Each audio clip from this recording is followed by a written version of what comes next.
What's up, y'all? Welcome back to the Us vs. Them YouTube channel. I'm your host, Vince, and let's get into the first few fights for the upcoming fight this weekend, UFC 319. I'm fucking excited. Before we do that, though, let's review our bets from last week. We actually didn't do too bad. Nothing hit, unfortunately. But for the first parlay, we went 3 for 5. We got the Elijah Smith knockout. Devastating knockout. We got the Gene Matsumoto by points, and we got Roman Dolidze and Anthony Hernandez going over 3.5. We hit those ones. We missed the Fernandez by knockout. She didn't end up getting the knockout. She got the win, but didn't end up getting the knockout.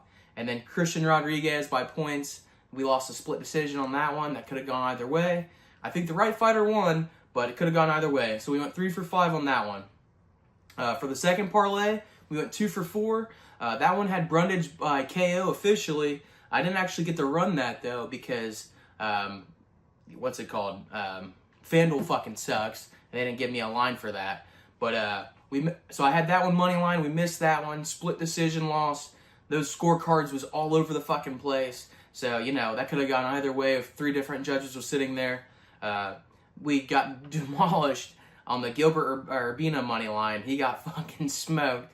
But he didn't end up rocking him in the very beginning. He rocked Medic, so that was pretty sick. Thought we had a chance there, but didn't get it. And then we went 2 for 4 on this parlay. We got Lucendo by points and Christian Rodriguez by knockout. That ended up happening. And then the third parlay, the emergency parlay I gave you guys, we went 1 for 3. We got the Andre Fili decision, which was sick. We missed the Steve Erceg knockout. He had a couple chances where I thought he was able to do it, but he didn't get it done. And then we missed the Julius Walker submission. He was looking for that submission. I don't know if you guys was watching that. He was looking for that submission. He almost got on his neck a couple times, but we was close. So that was our review from last week, and I'm pretty satisfied with that. But this week, I know we're fucking hitting. All right, boys, let's jump into this week. First fight on the card for the UFC 319, we have Idiris versus Joseph Morales.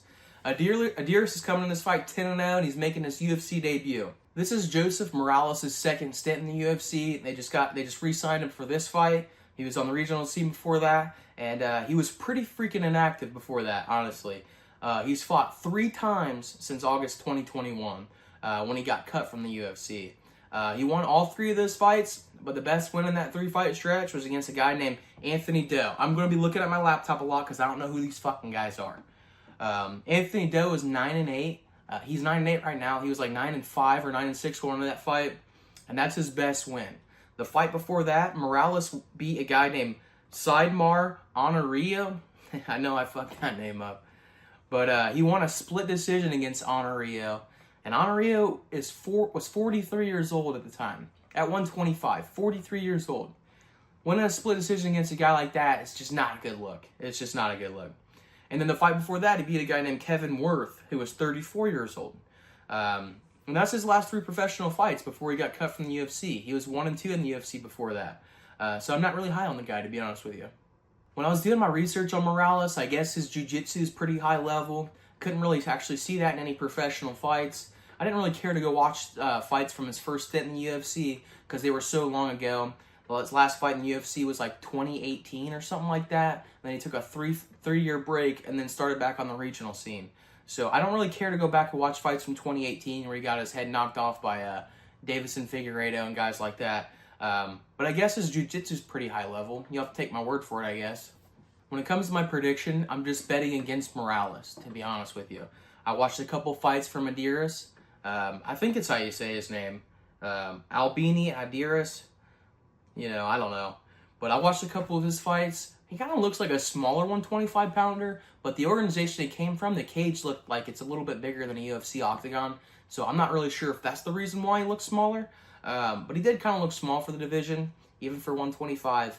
But he's coming from the Kazakhstan or whatever, one of those stands where they do produce some good fighters.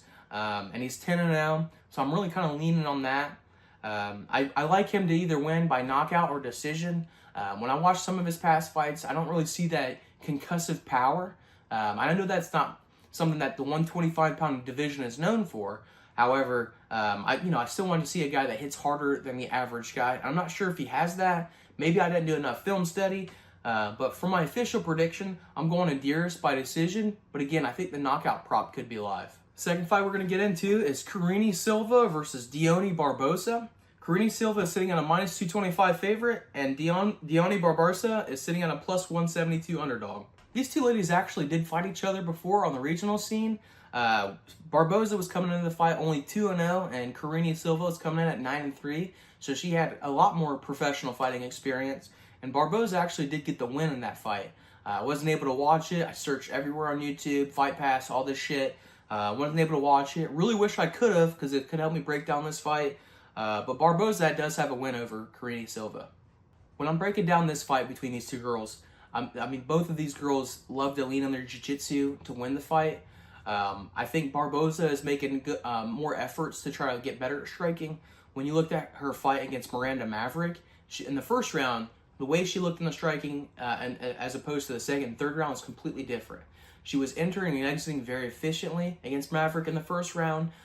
She was keeping her guard up. She was moving her head off the center line a little bit. She was landing some clean strikes. She was coming in, doing her work, and then getting out before Maverick can do anything. By the start of round 2, when fatigue starts to set in on a fight a little bit for both fighters, we saw her kind of get away from that.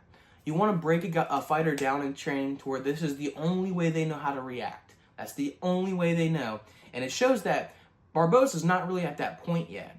She has to really think about her striking a lot, which makes it to where she can be a little hesitant, especially, and when the fight goes on, like I said, both fighters are going to get tired, but I don't really like Barbosa's ability to go in, enter, do her damage, and come out in the second and third rounds. Like I said, both of these girls really lean on their jiu-jitsu to win the fight, but I really hate how both of them just accept bottom position. Silva, we've seen her in past fights when she gets tired. She looks to pull guard or fight from her back just so she can get a break. And I think, what's her name? Barbosa does the same thing. She doesn't necessarily pull guard, but in scrambles, she willingly accepts bottom position. I think both girls are very confident in their ability to keep themselves safe on their back, but you can't win a fight on your back. That's just the reality. How many times do we see guys and girls accept bottom position and lose the fight even if it goes to decision? Because on the judges' scorecards, which this fight is probably going there, whoever's on their back the most is probably going to lose. So I really don't like how both girls would get on their back and accept being on their back. But Barbosa seems to when she goes on her back, when we saw it in the Maverick fight, when she gets there, she just stays there. And I really don't like that. Silva's cardio is a concern for me. She seems to throw pretty heavy. She definitely has the power advantage between the two girls, but she throws pretty heavy. And that style doesn't translate well as the fight goes on. She really likes to uncork that right hand, and she definitely has a power advantage. But as the fight goes on later, I'm going to be leaning more towards Barbosa. Guys, I've been going back and forth on this one ever since I started my breakdown on it. But I'm leaning towards Silva to win this one. It's going to be a close fight. The odds kind of show it's going to be a relatively close fight. Like I said, I've been going back and forth. Not super confident on this pick.